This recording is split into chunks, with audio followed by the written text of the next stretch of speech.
ಬೆಳ್ಳಿ ತೆರೆಯಲ್ಲಿ ಬೆಳಗಿದ ಅಭಿನೇತ್ರಿ ಬಗ್ಗೆ ನಾವು ಮಾತಾಡ್ತಾ ಇದ್ದೀವಿ. ಬಿ ಸರೋಜಾದೇವಿ ಅವರು ನಮ್ಮನ್ನು ಅಗಲಿದ್ದಾರೆ. ಈ ವಿಚಾರವಾಗಿ ನಮ್ಮ ಜೊತೆಗೆ ಮಾತನಾಡೋದಕ್ಕೆ ಹಿರಿಯ ನಟಿಯಾಗಿರುವಂತಹ ಜಯಮಾಲಾ ಅವರು ಸಂಪರ್ಕದಲ್ಲಿದ್ದಾರೆ. ಮೇಡಮ್ ನಮಸ್ಕಾರ. ಬಿ ಸರೋಜಾದೇವಿ ಹಾಗೂ ನಿಮ್ಮ ಒಡನಾಟದ ಬಗ್ಗೆ ನಮ್ಮ ವೀಕ್ಷಕರಿಗೆ ವಿವರಿಸ್ತಾ ಹೋಗೋದಾದರೆ ಯಾವ ರೀತಿ ನೆನೆಸ್ಕೊಳ್ತೀರಿ? ಅತೀವ ನೋವು, ನಷ್ಟ ನಿಶ್ಚಿತವಾಗಿ ಆಗಿದೆ. ಸೊ ಏನೇನು ಹೇಳ್ತೀರಿ ಅಂತ ಈ ಸಂದರ್ಭದಲ್ಲಿ?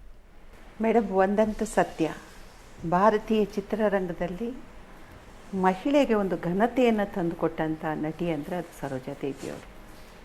ನಾವು ಮರೀಲಿಕ್ಕೆ ಸಾಧ್ಯವಿಲ್ಲ. ನೀವು ಅವರ ಸಿನಿಮಾಗಳನ್ನೆಲ್ಲ ನೋಡಿ, ಆವತ್ತಿಂದ ಇವತ್ತಿನವರೆಗೂ ಅವರು ನಟಿಸಿದ ಎಲ್ಲ ಸಿನಿಮಾಗಳಲ್ಲೂ ಕೂಡ ಒಂದು ಗೌರವದ ಬಟ್ಟೆ ಇರ್ಬೋದು, ಉಡುಗೆ ತೊಡುಗೆ, ಮಹಿಳೆಯ ಕುರಿತಂಥ ವಿಚಾರಗಳಿರ್ಬೋದು, ಅತ್ಯಂತ ನಮಗೆಲ್ಲರಿಗೂ ಸ್ಫೂರ್ತಿದಾಯಕವಾಗಿದ್ದಂಥವರು ಸರೋಜಾದೇವಿಯವರು. ನನಗೆ ಸರೋಜಾದೇವಿಯವರು 75ನೇ ಇಸ್ವಿಯಿಂದ ನನಗೆ ಗೊತ್ತಿದೆ. ಈ 75 ವರ್ಷಗಳಲ್ಲಿ ಅವರ ವೈಭವಗಳನ್ನು ಕಂಡಿದ್ದೇನೆ. ಅಂದರೆ ಕನ್ನಡ ಚಿತ್ರರಂಗದಲ್ಲಿ ಅಂತಹ ಶ್ರೀಮಂತಿಕೆ, ಅವರ ಎಲ್ಲ ತಮಿಳುನಾಡಲ್ಲಿರುವ ಮನೆಗಳಿರ್ಬೋದು, ಅವರ ಆಸ್ತಿ ಪಾಸ್ತಿಗಳಿರ್ಬೋದು, ಬಟ್ ಅದನ್ನು ಅವ್ರು ಹೇಗೆ ಕಟ್ಟಿ ಹೇಗೆ ಉಳಿಸ್ಕೊಂಡಿದ್ದಾರೆ, ಅದನ್ನು ಹೇಗೆ ಇನ್ನೊಬ್ಬರಿಗೆ ಅವರು ಏನು ಇಲ್ಲದೆ ಹಾಗೆ ಹೋಗಬಾರ್ದು, ದುಡೀರಿ, ಉಳಿಸ್ಕೊಳ್ಳಿ ಅಂತ ಹೇಳ್ಕೊಳ್ಳೋವಂಥ ಅವರ ದೊಡ್ಡ ಗುಣ ಇದೆ ನೋಡಿ.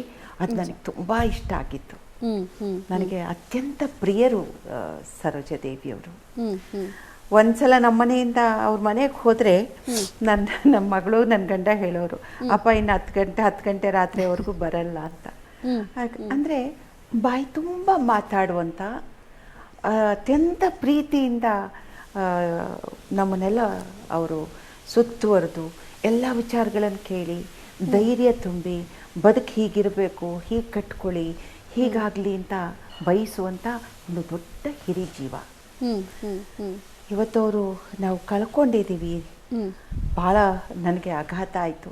ಕಾರಣ ನನಗೆ 2 ವಿಚಾರಗಳಲ್ಲಿ ಆಘಾತ ಆಯಿತು. ಸರೋಜಾದೇವಿಯವರಿಗೆ ನಾನು ಫೋನ್ ಮಾಡ್ತಿದ್ದೆ. ನನ್ನ ಮಗಳ ಮದುವೆ ಸಂದರ್ಭದಲ್ಲಿ ಅವ್ರಿಗೆ ಹುಷಾರಿರಲಿಲ್ಲ, ಅವ್ರು ಬರಲಿಕ್ಕಾಗಲಿಲ್ಲ. ನಾನು ಅವಾಗ ಅವ್ರನ್ನ ಕೇಳ್ತಿದ್ದೆ, ದಯವಿಟ್ಟು ನನಗೆ ಅವ್ರನ್ನ ನೋಡಬೇಕು. ಯಾಕೆಂದರೆ 2 ವಿಚಾರ. ಒಂದು, ಮಗಳ ಮದುವೆ ಫೋಟೋಗಳನ್ನು ಮತ್ತು ಅವಳನ್ನ ಕರ್ಕೊಂಡೋಗಿ ಆಶೀರ್ವಾದ ತೊಗೊಳ್ಳೋದು. 2ನೇ ವಿಚಾರ, ನನಗೆ ಅವ್ರು 2 ಮೂಗುತಿ ಕೊಟ್ಟಿದ್ರು. ಭಾಳ ಸುಂದರವಾದ ಮೂಗುತಿ. ನನಗೆ ಯಾಕೆ ಕೊಟ್ಟಿದ್ರು ಅಂದರೆ, ನಾನು ಅವ್ರಿಗೆ ಹೇಳಿದೆ, ಈ ಮೂಗುತಿ ನನಗೆ ನನ್ನ ಮೂಗಿಗೆ ಇದು ಹೋಲ್ ನಾನು ಮಾಡಿಸಿಲ್ಲ, ನಾನು ಮೂಗು ಚುಚ್ಕೋಬೇಕು, ಹೇಗೆ ಕಾಣುತ್ತೆ ಗೊತ್ತಿಲ್ಲ ಅಂದಾಗ ಅವ್ರ ಹತ್ರ ಇರೋ ಎಲ್ಲ ಮೂಗುತಿಗಳನ್ನು ತಂದು, ನೋಡಿ ನಾನು ಇದನ್ನು ಸಿನಿಮಾಗೆ ಹಾಕ್ಕೋತಿದ್ದೆ, ಇದನ್ನು ಹಾಕ್ಕೊಳ್ಳಿ ಅಂತ ಹೇಳಿ ಬಹಳ ಪ್ರೀತಿಯಿಂದ ಆ 2 ಮೂಗುತಿ ತಂದು ಕೊಟ್ಟು, ಇದೇ ಥರದ್ದು ನೀವು ಮಾಡಿಸ್ಕೊಳ್ಳಿ, ಇಲ್ಲ ಇದನ್ನೇ ಇಟ್ಕೊಂಬಿಡಿ ಅಂದರು. ನಾನಂದೆ, ಇಲ್ಲ ನಾ ಇಟ್ಕೊಳ್ಳಲ್ಲ, ವಾಪಸ್ ಕೊಡ್ತೀನಿ ಅಂತ. ಅದಾದ ನಂತರ ಅವ್ರು ಕೊಟ್ಟ ನಂತರ ನನಗೆ ಭಾಳ ಹುಷಾರಿಲ್ಲದೆ ಆಯಿತು. ನನಗೆ ಅವರನ್ನು ನೋಡೋಕ್ಕೆ ಹೋಗೋಕ್ಕಾಗಲಿಲ್ಲ. ಪಾಪ ಅವ್ರು ನನ್ನಲ್ಲಿ ಬರ್ತೀನಿ ಅಂದರು. ಆಗ ನನಗೆ ಅವ್ರನ್ನ ನೋಡಲಿಕ್ಕಾಗಲಿಲ್ಲ. ನಂತರ ಮಗಳ ಮದುವೆಗೆ ಹೋಗಿದ್ದೆ ಕಾರ್ಡ್ ಕೊಡೋಕ್ಕೆ. ಆಗ ಅವ್ರಿಗೆ ಹುಷಾರಿರಲಿಲ್ಲ. ಅದಾದ ನಂತರ ಇದು ಮೂಗುತಿ ಕೊಡಬೇಕು ಅಂತ ಅವ್ರ ಮೊಮ್ಮಗಳಿಗೆ ಫೋನ್ ಮಾಡಿದ್ದೆ. ಆಂಟಿ ನೀವೇ ಬಂದು ಕೊಡಿ ಅಮ್ಮನಿಗೆ ಅಂತ ಹೇಳಿದ್ರು. ಅದು ಇವತ್ತು ಬೆಳಿಗ್ಗೆ ನನಗೆ ಆ ಮೂಗುತಿಯ ಮಹತ್ವ ಮತ್ತು ಆ ಮೂಗುತಿ ನೋಡಿದಾಗ ನನಗೆ ಭಾಳ ಬೇಸರ ಆಗೋಯ್ತೆ. ಅಂದರೆ ಎಂಥ ಒಬ್ಬ ಮಹಾನ್ ಕಲಾವಿದೆ, ಆ ಕಲಾವಿದೆಯ ಹಿಂದೆ ಇರುವಂಥ ಅಷ್ಟು ಒಳ್ಳೆಯ ಮನಸ್ಸು, ಒಳ್ಳೆಯ ಜೀವ. ಅದು ಏನ್ರಿ ಸಾಧಾರಣ ಕಲಾವಿದೆನ ಅವರು? ನಿಜ. ಭಾರತೀಯ ಚಿತ್ರರಂಗದ ಯಾರು ಕಲಾವಿದ್ರ ಜೊತೆಲಿ ಕೆಲಸ ಮಾಡಿಲ್ಲ ಹೇಳಿ? ಕರೆಕ್ಟ್. ಯಾರ ಜೊತೆ ಮಾಡಲಿಲ್ಲ?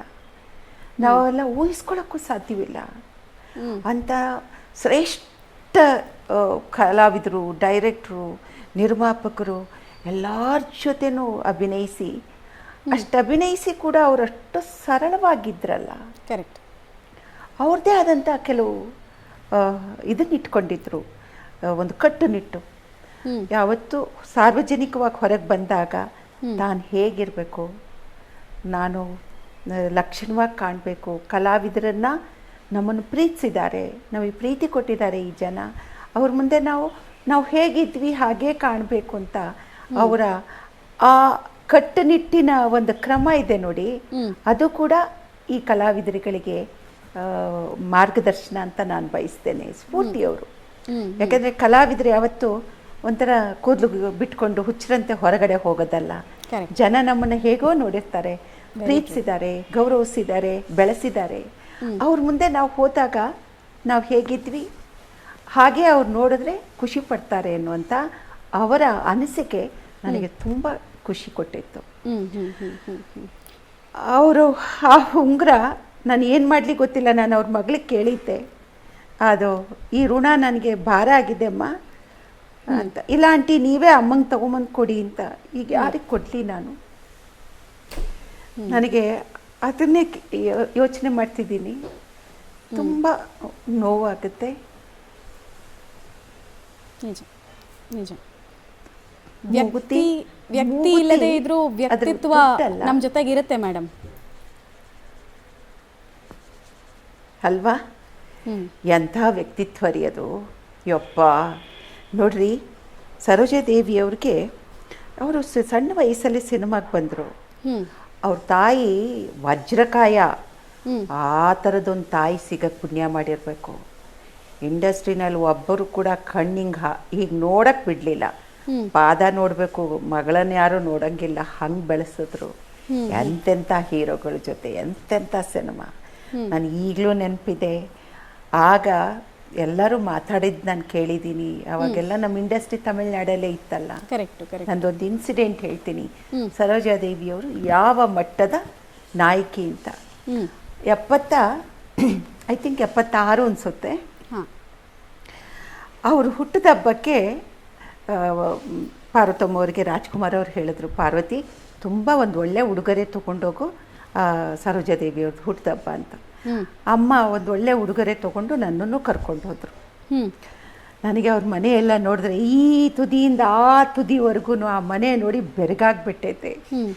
ಅವ್ರ ತಾಯಿ, ಅವ್ರ ಮನೆ ಎಲ್ಲ ವಜ್ರದಿಂದ ಕೂಡಿತ್ತು. ನೀಲಿ ಸೀರೆ, ಕೆಂಪು ಬಾರ್ಡರ್ ಸೀರೆ ಹುಟ್ಟಿದ್ದು ನನ್ನ ಕಣ್ಣಿಂದ ಮಾಸೆ ಇಲ್ಲ. ಸರೋಜಾದೇವಿಯವರು ಅವ್ರದ್ದು ಇವಾಗಲೂ ನೆನೆಸ್ಕೊಂಡಾಗ ನಾನು ಮಹಾಲಕ್ಷ್ಮಿ ನೋಡಿದ್ದೆ ಅಂತ ನನಗೆ ಅದೇ ಭಾವನೆ. ಅಲ್ಲಿ ಅವ್ರು ಬಂದರು, ಮೇಲಿಂದ ಕೆಳಗವರೆಗೂ ಮಹಾಲಕ್ಷ್ಮಿ ಥರನೇ ಇದ್ದರು. ಅದಾದ ನಂತರ ನಮ್ಮದು ಊಟ ಎಲ್ಲ ಆಯಿತು. ಅವ್ರು ಹೋಗಿ ಸ್ವಲ್ಪ ರೆಸ್ಟಿಗೆ ಹೋಗಿದ್ರು, ಮಲಗಿಬಿಟ್ರು. ಅಷ್ಟೊತ್ತಿಗೆ ಚಿನ್ನಪ್ಪ ದೇವರು ಬಹಳ ದೊಡ್ಡ ನಿರ್ಮಾಪಕರು.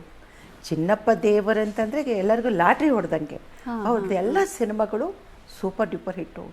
ಒಂದು ಸಿನಿಮಾ ಅಂತಲ್ಲ, ಈವನ್ ಹಾತಿ ಮೇರಾ ಸಾತಿ ರಾಜೇಶ್ ಖನ್ನಾ ಅವ್ರಿಗೂ ಕೂಡ ದೊಡ್ಡ ಹೆಸರು ತಂದು ಕೊಟ್ಟಂಥದ್ದು. ಅವ್ರು ಬರ್ತಿದ್ದಾರೆ ಅಂತ ಗೊತ್ತಾಯಿತು.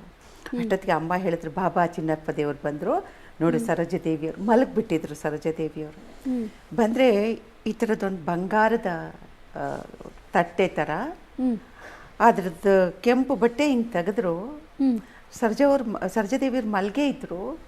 ಈ ಚಿನ್ನಪ್ಪ ದೇವ್ರ ಕೈ ಇಷ್ಟು ಅಗಲ ಇತ್ತು. ಹೀಗೆ 2 ಕೈಯಲ್ಲಿ ಹಿಂಗೆ ಬಾಚಿ ಚಿನ್ನದ ಕಾಯಿನ್ಗಳು.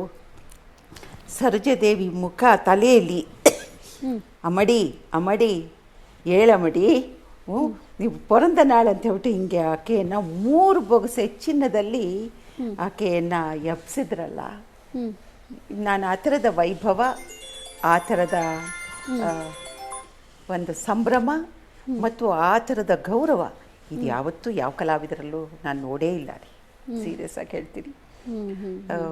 ಒಂದು ಸಿನಿಮಾ ಕಲ್ಚರ್ನ ನಾನು ನೋಡಿದ್ದೀನಿ ತಮಿಳ್ನಾಡಲ್ಲಿ, ಆದರೆ ಈ ಥರದ ಗೌರವ ಕಲಾವಿದರನ್ನು ನನ್ನ ಸಿನಿಮಾ ಈಕೆ ನಟಿಸಿದ ನನ್ನ ಸಿನಿಮಾಗಳೆಲ್ಲವೂ ಸೂಪರ್ ಡ್ಯೂಪರು. ಮಹಾಲಕ್ಷ್ಮಿಯವಳು ಅಂತ ಹೇಳಿ ಅಷ್ಟು ಪ್ರೀತಿಯಿಂದ ಆ ಕಾಯಿನನ್ನು ಆಕೆ ಹಾಕಿದಾಗ ಆಕೆ ಎದ್ದು ನಮಸ್ಕಾರ ಮಾಡಿ ಆ ದಿನಗಳು ನಾನು ನೋಡಿದ್ದೀನಿ. ಅವರು ಹೇಗೆ ಇದ್ದರು. ಈವನ್ ಅವ್ರ ಯಜಮಾನ್ರಿದ್ದಾಗ ಅವ್ರ ತಾಯಿ ಹೋದರು. ಸರೋಜಾದೇವಿಯವರು ಗಂಡನ ಆಶ್ರಯದಲ್ಲಿ ಇದ್ದರು. ಗಂಡ ಅಷ್ಟು ಒಳ್ಳೆಯವರು. ಹರ್ಷ ಅವರು ಯಾವತ್ತೂ ಸರೋಜಾದೇವಿಯವರಿಗೆ ಕೋಪ ಬರೋದು ಯಾವಾಗ ಅಂದರೆ, ಅವ್ರನ್ನ ಬರೀ ಬಿ ಸರೋಜಾದೇವಿ ಅಂದಾಗ ಅವ್ರು ಒಂದು ಮಾತು ಹೇಳೋರು, ಬಿ ಸರೋಜಾದೇವಿ ಶ್ರೀ ಹರ್ಷ ಅಂತ ಹಾಕಬೇಕು. ನನ್ನ ಗಂಡ ನನಗೆ ಬೆಂಗಾವಲು, ನನ್ನ ಬೆನ್ನೆಲುಬು ಅಂತ ಹೇಳೋರು. ಭಾಳ ಪ್ರೀತಿಯಿಂದ ಯಾವಾಗಲೂ ಗಂಡಂಗೆ ಗೌರವ ಕೊಡಿ, ಮರ್ಯಾದೆ ಕೊಡಿ, ಹೊಂದ್ಕೊಂಡು ಹೋಗಿ ಬದುಕಿ ಅಂತ ಹೇಳುವಂಥ ಜೀವ ರೀ ಆ, ಎಂಥ ಕಲಾವಿದೆ, ಎಂಥ ಮಾನವೀಯತೆ ಉಳ್ಳ ಮಹಿಳೆ ಅವರು. ಹೌದು. ಅವರು ಅವ್ರ ಮನೆಯನ್ನು ನಾನು ಅಲ್ಲೂ ಕೂಡ ನೋಡಿದ್ದೀನಿ, ಅವ್ರ ಮನೆ ವೈಭವಗಳನ್ನು ನೋಡಿದ್ದೀನಿ. ನನಗದು ಯಾವುದು ಈಗ ಟಿ ವಿ ಮೂಲಕ ಹೇಳೋಕ್ಕೆ ಇಷ್ಟ ಇಲ್ಲ.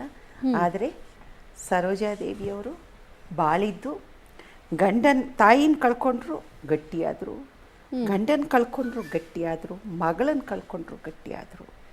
ಆ ಗಟ್ಟಿ ಆಗ್ತಾ ಆಗ್ತಾ ಎಂಥ ಒಬ್ಬ ಸ್ಟ್ರಾಂಗ್ ಮಹಿಳೆಯಾಗಿ ಯಾವ ನಮ್ಮ ಇಡೀ ಕ್ಷೇತ್ರಗಳಲ್ಲಿ ಅವ್ರು ಕೊಡುವಂಥ ಒಂದು ಸಾಂತ್ವನದ 2 ನುಡಿ ಇದೆ ನೋಡಿ, ಅದು ಯಾರು ಕೊಡೋಕ್ಕೆ ಸಾಧ್ಯವಿಲ್ಲ. ಅತ್ಯಂತ ಪ್ರೀತಿಯಿಂದ ಕಾಣ್ತಿದ್ರು. ಒಂದು ಸತ್ಯ, ಸರೋಜಾದೇವಿ ಥರ ಒಬ್ಬ ಮಹಿಳೆ ಇಲ್ಲಿವರೆಗೂ ಹುಟ್ಟಿಲ್ಲ, ಬಹುಶಃ ಮುಂದೆಯೂ ಕಾಣಲಿಕ್ಕೆ ಸಾಧ್ಯವಿಲ್ವೇನೋ, ನನಗೆ ಗೊತ್ತಿಲ್ಲ. ಆ ಥರ ಬೆಳೆದಂಥವ್ರು.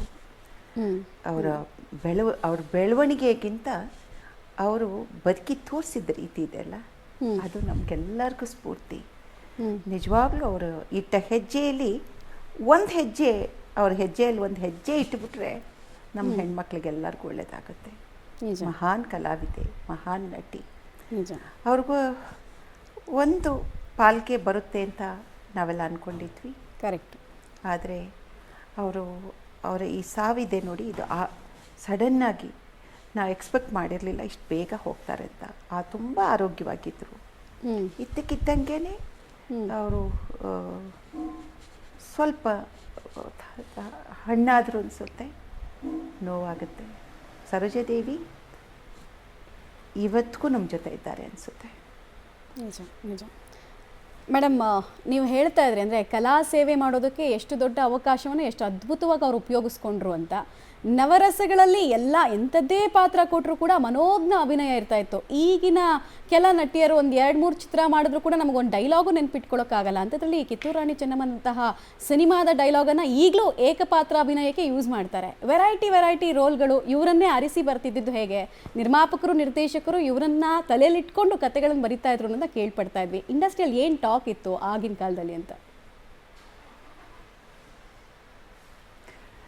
ಮೇಡಮ್, ಈಗ ಸಿನಿಮಾಗಾಗಿ ಆಗುವಂಥವ್ರು ಕೆಲವರು ಇರ್ತಾರೆ, ತಯಾರು ಮಾಡುವಂಥ ಟೆಕ್ನಾಲಜಿ ಇದೆ ಈಗ. ಬಟ್ ಆಗ ಸಿನಿಮಾಗಾಗಿಯೇ ಹುಟ್ಟಿರ್ತಕ್ಕಂಥವ್ರು ಕೆಲವರಿದ್ದಾರೆ. ಇದು ಸಿನಿಮಾಗಾಗಿಯೇ ಹುಟ್ಟಿದಂಥ ಮಹಿಳೆ. ಏನು ಅದ್ಭುತ ಮುಖ ನೋಡ್ರಿ ಅವ್ರದ್ದು. ಅವರಾಗಲಿ ವೈಜಯಂತಿಮಾಲಾ ಅವರೆಲ್ಲ ಒಂಥರ ಪಡಿ ಥರ. ಆ ಪದ್ಮಿನಿಯವರು ಆವಾಗಿನ ಕಲಾವಿದರನ್ನ ನೋಡಿ. ಆಮೇಲೆ ಸಿನಿಮಾಗಾಗಿ ಹಾರ್ಸ್ ರೈಡಿಂಗ್ ಕಲಿಯೋರು, ಈಜು ಕಲಿಯೋರು. ಇವರೇನು ನನ್ನ ಪ್ರಕಾರ ಈಜು ಕಲ್ತಿದ್ದು ಗೊತ್ತಿಲ್ಲ, ಬಟ್ ಈಜುಡ್ಗೇನು ತೊಟ್ಟಿಲ್ಲ ಇವರು. ಏನಿದ್ರು ಅವರು ಕಂಪ್ಲೀಟು ಕ್ಲೋಸ್ ಆಗಿರಬೇಕು, ಎಕ್ಸ್ಪೋಸ್ ಎಲ್ಲ ಮಾಡೋದಕ್ಕೆ ಒಪ್ಕೋತಿರ್ಲಿಲ್ಲ. ಬಹಳ ಘನತೆ ಇರೋವಂಥ ಮಹಿಳೆ. ಅವ್ರು ಬಿಡ್ತಿರ್ಲಿಲ್ಲ, ಅವ್ರ ತಾಯಿನೂ ಬಿಡಲಿಲ್ಲ, ಕೊನೆಗೆ ಅವರೇ ಒಪ್ಕೊಳ್ಳಿಲ್ಲ. ಸೊ ಹೀಗಿದ್ದಾಗ ಇವತ್ತಿನ ಹೆಣ್ಮಕ್ಳಿಗೆ ಚಾಲೆಂಜಸ್ ಜಾಸ್ತಿಮ್ಮ. ನಾವು ಭಾಷೆ ಇದೆಲ್ಲ ಅಲ್ಲ. ಇವತ್ತು ಒಳ್ಳೆ ಡೈರೆಕ್ಟರ್ ಇದ್ದಾರೆ, ಅವತ್ತು ಒಳ್ಳೆ ಡೈರೆಕ್ಟರ್ ಇದ್ದರು. ಇವತ್ತಿನ ಕಾಲ ಭಾಳ ಫಾಸ್ಟ್ ಆಗಿದೆ. ಈ ಒಂದು ಡಿಜಿಟಲ್ ಯುಗದಲ್ಲಿ ಇವತ್ತಿನವ್ರು ಹೇಳುವಂಥದ್ದನ್ನು ಕೆಲವರು ಒಪ್ತಾರೆ. ಅಂದರೆ ಈ ಜನ್ರೇಷನ್ಗೆ ಅದು ಬೇಕು, ಆ ಜನ್ರೇಷನ್ಗೆ ನಮಗೆ ಆ ಥರದ ಅಭಿನಯಗಳು, ಆ ಥರದ ನಟನೆಗಳು, ರಂಗಭೂಮಿಯಿಂದ ಬಂದು ಮತ್ತು ಅಷ್ಟೊಂದು ಪ್ರಾಕ್ಟೀಸ್ ಮಾಡಿ ಅಂಥ ನಿರ್ದೇಶಕರು ಅವರಿಗೆ ಈವನ್ ಅಸಿಸ್ಟೆಂಟ್ ಡೈರೆಕ್ಟರ್ಗಳು ಪಕ್ಕದಲ್ಲಿ ಕೂರಿಸಿ ಈ ಥರ ಡೈಲಾಗ್ ಬರಬೇಕು ಅಂತ ಹೇಳಿ ಉಚ್ಚಾರಣೆ. ರಾಜ್ಕುಮಾರ್ ಅಂಥವರೆಲ್ಲ ಕನ್ನಡ ಭಾಷೆ ಅವ್ರ ಬಾಯಲ್ಲೆಲ್ಲ ಎಷ್ಟು ಚಂದ ಅಲ್ಲ. ಸೊ ಹಾಗೆ ಸರೋಜಾದೇವಿಯವರು ಇವತ್ತು ರೋಲ್ ಮಾಡೆಲು. ಕಿತ್ತೂರು ರಾಣಿ ಚೆನ್ನಮ್ಮ ಅಂತ ಹೇಳಿದ ತಕ್ಷಣ ಇವತ್ತು ಶಾಲೆ ಮಕ್ಕಳು ಕೂಡ ಅವರ ಮಾತುಗಳನ್ನು ಹೇಳ್ತಾರೆ. ಕಿತ್ತೂರು ರಾಣಿ ಚೆನ್ನಮ್ಮನ ಜೀವಂತವಾಗಿಟ್ಟಿದ್ದಾವೆ ಮಕ್ಕಳುಗಳು. ಸೊ ಅದರಿಂದ ಅವತ್ತಿನವರು ಇವತ್ತಿನವರು ಅಂತಲ್ಲ, ಅವತ್ತು ಆ ಚಾಲೆಂಜನ್ನ ಅವ್ರು ತಗೊಂಡ್ರು. ಇವತ್ತಿನ ಮಕ್ಕಳು ಇನ್ನೊಂದು ಥರದ ಚಾಲೆಂಜನ್ನು ತಗೊಳ್ತಿದ್ದಾವೆ. ಬಟ್ ಒಂದು ಸರೋಜಾದೇವಿಯವರು ದೊಡ್ಡ ಸ್ಫೂರ್ತಿ ಎಲ್ಲರಿಗೂ. Very true, very true. ನಿಮ್ಮ ಹಾಗೂ ಅವರ ಒಡನಾಟ ತುಂಬ ಅದ್ಭುತವಾಗಿತ್ತು ಅಂತ ನೀವು ಅವ್ರ ಬಗ್ಗೆ ಚಿಕ್ಕ ಚಿಕ್ಕ ಡೀಟೇಲ್ ಹೇಳ್ತಾ ಇದ್ದಾಗಲೂ ಕೂಡ ನಾನು ಗಮನಿಸ್ತಾ ಇದ್ದೆ. ನಿಮ್ಮ ಜೊತೆಗೆ ಮಾತಾಡಬೇಕಾದ್ರೆ ಅಥವಾ ಭೇಟಿ ಆದಾಗಲೆಲ್ಲ ಯಾವ ವಿಚಾರಗಳ ಬಗ್ಗೆ ಹೆಚ್ಚು ಆಸಕ್ತಿದಾಯಕವಾಗಿ ಅವ್ರು ಮಾತಾಡ್ತಾ ಇದ್ರು ಅಂತ?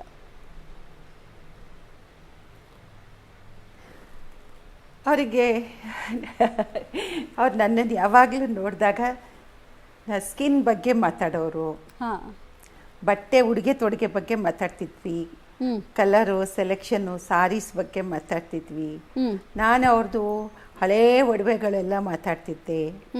75ನೇ ದಶಕದಲ್ಲಿ ಇಸ್ವಿಲಿ ನಾವು ಇದರಲ್ಲಿ ಚೆನ್ನೈನಲ್ಲಿ ಇದ್ದಾಗಮ್ಮ, ಇವಾಗಿನ ಥರ ಅಲ್ಲ, ಚಿನ್ನದ ಅಂಗಡಿಗೆ ಹೋಗಿ ಚಿನ್ನ ತಗೊಳ್ಳೋದಲ್ಲ. ಚಿನ್ನದ ಅಂಗಡಿಯವರು ಸ್ಟುಡಿಯೋಗೆ ಬಂದ್ಬಿಟ್ಟು ಚಿನ್ನ ಮಾರೋರು.